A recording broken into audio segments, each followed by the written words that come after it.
여러분, 한국은행이 2월 23일입니다. 기준금리를 올릴까요? 내릴까요? 아마 여러분들도 올려야 된다. 그리고 내려야 된다. 이렇게 단정적으로 말하기가 굉장히 힘들 거예요.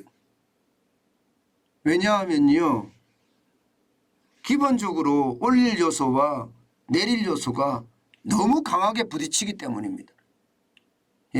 지금 올릴 요소를 보면 말입니다. 미국이 금리를 계속 올리거든요. 더 많이 올린다는 이야기가 나오니까. 그러면 한미 금리 역전차가 나타나잖아요. 올려야 됩니다. 반면에 내릴 요소는요, 실물 경제가 지금 다 아작이 나고 있어요. 여기에다가 금융 당국도 그렇고요. 심지어 윤석열 대통령까지 나서서 이자 장사에 대한 이야기를 했단 말입니다. 그런데 이거 올린다고? 또 이거는 또 쉽지 않아 보입니다. 그런데 우리가 객관적으로 현실을 한번 짚어보자고요. 도대체 올려야 될지 아니면 내려야 될지 말입니다. 일단 이거부터 먼저 한번 보시죠. 골드만삭스입니다. 골드만삭스면 미국에 있는 세계적 투자회사죠. 은행입니다. 은행. 지금 골드만삭스는요, 적어도 미국의 중앙은행인 연방준비제도는요, 올해 3번 더 금리 인상한다 이렇게 이야기합니다. 3번 더. 3번 더 금리 인상을 해서 적어도 5.3%까지는 끌어올릴 거다 이렇게 이야기하는 겁니다. 마찬가지로요. BOA라고 있습니다. 뱅크 오브 아메리카. 이것도 마찬가지 세계적인 투자은행입니다. 여기도 마찬가지 연준이 최소 3차례 금리 인상을 할 거다 이렇게 이야기합니다.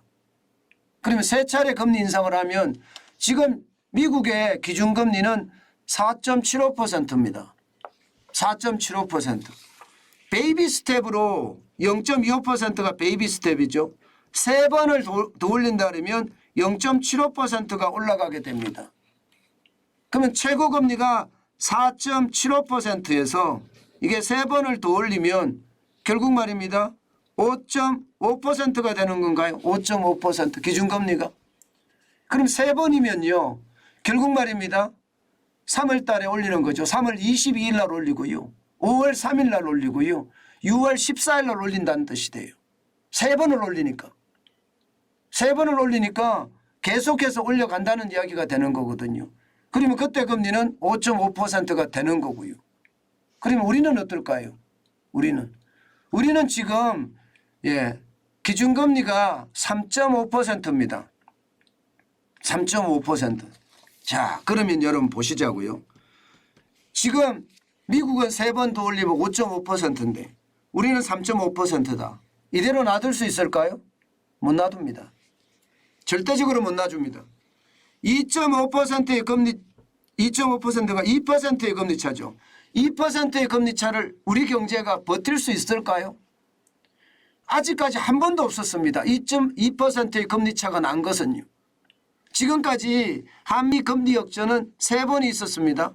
IMF가 끝나고 있었고요. 2004년에서 2005년에 있었고요. 2018년에서 2020년까지 3번이 있었습니다. 그런데 이 IMF 끝난 1998년에서 2000년 때에는요. 금리 차가 1.5%였거든요. 나머지는 1%입니다. 나머지는 1%.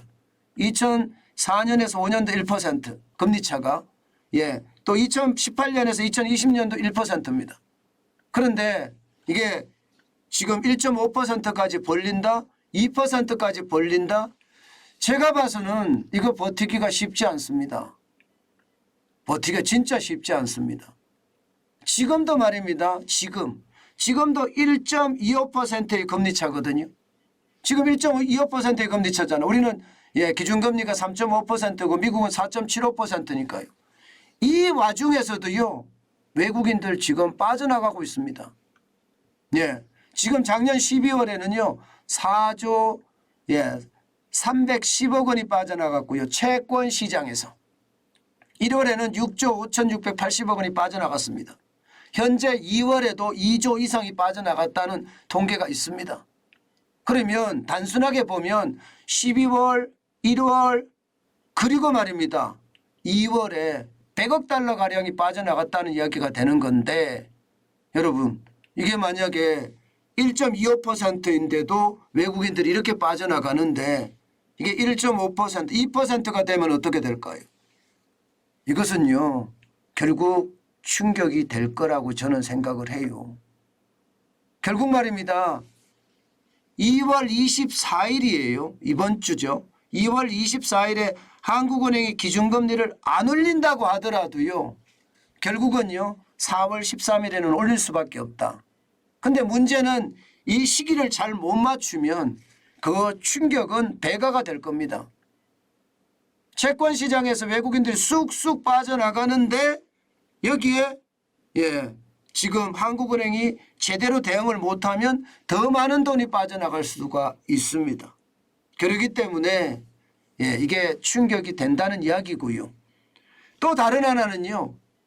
금융당국도 금리를 내리고 있습니다. 대출금리를. 심지어 대통령까지 나서서 내리자고 해요. 내리자. 이게 뭐 내리자고 딱 집어서 이야기는 안 하지만 내리자는 말과 거의 흡사합니다. 추경호 경제부총리도 지금 뭐 물가보다 경기다 이런 말을 썼거든요. 여기에다가 부채가 장난이 아닙니다. 가계부채는 1870조나 되고요. 기업부채는 2400조가 넘습니다. 여기에 정부 부채도 1000조가 넘습니다.